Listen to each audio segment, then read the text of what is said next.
Health సెక్రటరీల పదోన్నతి merit list తయారీలో అవకతవకలపై చర్యలు తీసుకోవాలంటూ ఏపీ యునైటెడ్ విలేజ్ మరియు ward health secretaries welfare association ఉమ్మడి విశాఖ జిల్లా కమిటీ డిమాండ్ చేసింది. ఈ మేరకు జిల్లా కలెక్టరేట్ లో జరిగిన స్పందన కార్యక్రమంలో కలెక్టర్ కు వినతిపత్రాన్ని సమర్పించారు. గ్రామ వార్డు సచివాలయ హెల్త్ సెక్రటరీల ప్రమోషన్ల నిమిత్తం నవంబర్ 6న విశాఖ జిల్లా డిఎం మరియు హెచ్ఓ విడుదల చేసిన ప్రొవిజనల్ సీనియారిటీ లిస్టు పూర్తి అసత్యాలతో తయారు చేసిందని ఆరోపించారు. దీనిపై విచారణ జరిపి బాధ్యులను అధికారులపై చర్యలు చేపట్టాలని ఉమ్మడి విశాఖ జిల్లా హెల్త్ సెక్రటరీల సంఘం ప్రధాన కార్యదర్శి ఆళ్ల దేవకి విజ్ఞప్తి చేశారు. అందరికీ నమస్కారం అండి. నా పేరు దేవకి. నేను ఉమ్మడి విశాఖపట్నం జిల్లా హెల్త్ సెక్రటరీస్ అసోసియేషన్కి నేను జనరల్ సెక్రటరీగా గతంలో వ్యవహరించాను. ఇప్పుడు అనకాపల్లి జిల్లాకి నేను జనరల్ సెక్రటరీగా వ్యవహరిస్తున్నాను. మేము అందరము కూడా United medical employees union and ward village health association నుంచి వచ్చామండి. మేమందరం కూడా గత జనవరి నుంచి కూడా మేమందరం సంవత్సర కాలంగా మా మెరిట్ లిస్టుల కోసం మేము ఎంతగానో డిఎంఎండ్హెచ్ఓ ఆఫీసుల చుట్టూ తిరుగుతున్నాము. ఏ రోజైతే మాకు ఫైబ్రికేషన్ అయిపోయి జిల్లాలు ఏర్పడిపోయాయో మా మెరిట్ లిస్ట్ అనేది ఇక్కడ విశాఖపట్నం జిల్లాలోనే మమ్మల్ని 2019లోని సచివాలయం గ్రామ వార్డు సచివాలయం ఏఎన్ఎంస్ కింద మా ర్యాంకుల ఆధారంగా మాకు వీళ్ళు పోస్టింగ్స్ ఇవ్వడం జరిగిందండి. ఆ రోజు పోస్టింగ్స్ ఇచ్చిన తర్వాత మా ర్యాంకులన్నీ కూడా కొంతమందికి మేము అందరం కూడా గతంలో 2008లోని సెకండ్ ఏఎన్ఎంస్గా కూడా వర్క్ చేసి ఉన్నాము.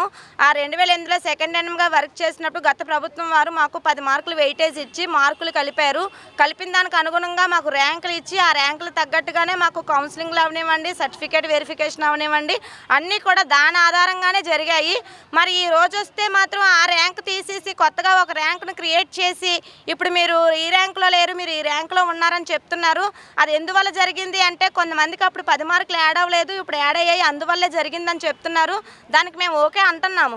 కానీ ఆ 10 మార్కులు యాడ్ అయినప్పుడు నా ముందున్నవలసిన అమ్మాయి నా వెనక్కి అయితే వెళ్ళదు కదా, ఆవిడతో పాటు నేను వెనక్కే వెళ్తాను. కానీ నేను ముందుకొచ్చి ఆవిడ వెనక్కి వెళ్ళి, లేదంటే ఆవిడ ముందుకొచ్చి నేను వెనక్కి వెళ్ళి, అలాగా జంబ్లింగ్ పద్ధతిలో జరిగింది. అది అంటూ ఒక పూర్తి విచారణతో జరగలేదు. దాంతోపాటుగా మేమేమైతే ముఖ్యంగా అడుగుతున్నాము, శ్రీకాకుళం జిల్లా అవనివ్వండి, ప్రకాశం అవనివ్వండి, గుంటూరు ఇంకా కర్నూలు అవనివ్వండి, ప్రతి జిల్లాలోని కూడా ఏ విధంగా ఇచ్చారు, ఒక నేమ్ ఇచ్చారు, ఏజ్ ఇచ్చారు, డేట్ ఆఫ్ బర్త్ ఇచ్చారు, వాళ్ళ క్యాస్ట్ ఇచ్చారు, దాని తర్వాత వాళ్ళకి ఎన్ని మార్కులు వచ్చాయి, వాళ్ళు ఎన్ని మార్కులు బోనస్గా అదనంగా కలిపారు, వాళ్ళకి ఎంత ర్యాంక్ వచ్చింది, దాని ఆధారంగా వాళ్ళకి ర్యాంక్ ఇచ్చారు.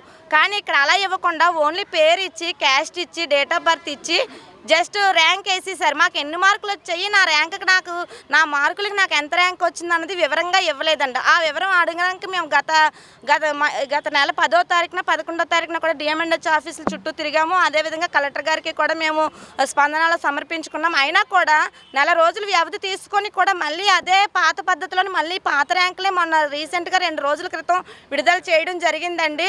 మేమందరం తీవ్రంగా ఆందోళన చెంది ఉమ్మడి జిల్లాగా ఉన్న మేము ASR district, Anakapalli district, Visakhapatnam district ముగ్గురం కూడా డిఎంఎండ్హెచ్ఓ ఆఫీస్కి వెళ్ళి అడగడం జరిగిందండి. అడిగితే వాళ్ళు ఏ విధంగా సమాధానాలు చెప్తున్నారంటే, మీరందరూ కూడా 2002 ఎంపీహెచ్ఏఎఫ్ బ్యాచ్ లాంటి వాళ్ళు, మీరు అలా గాల్లోనే ఉంటారు తప్ప మీకు ఏ రోజుకి కూడా ప్రమోషనల్ ఛానల్ అన్నది రాదు, మీ ర్యాంకులు ఇంతే ఉంటాయి, మీరు కోర్టులకు వెళ్ళిపోండి అంటే మేము ఎందుకు వెళ్ళాలి కోర్టులకి? మేము దేని గురించి, మేము జాబులు చేసుకున్న వాళ్ళం, మేము ఎందుకు? మా డిమాండ్ ఏంటంటేనండి, మాకు మిగతా జిల్లాల్లో ఏ విధంగా అయితే ర్యాంకులు రిలీజ్ చేశారో మా మార్కుల ఆధారంగా మాకు ఆ విధంగా ర్యాంకులు రిలీజ్ చేయమని అడుగుతున్నామండి. అంతేగాని తప్పులు తడకలతో చూపించేసి మాకు లేనిపోని డేటా అనేది మాకు చూపించి మీది ఇది కాదు అది కాదని ఏదో మభ్య పెడదామని చూస్తున్నారు. ఆ డిఎంఎండ్హెచ్ఓ ఆఫీస్లో రికార్డులు అవి ఉన్నాయని అంటున్నారు. ఆ రికార్డులు అయితే మాకు చూపించట్లేదు, అవి చూపించమని అడుగుతున్నాము. మాకు మెయిన్ ముఖ్యంగా మా మార్కుల ఆధారంగా మాకు ర్యాంక్ అడుగుతున్నాం సార్.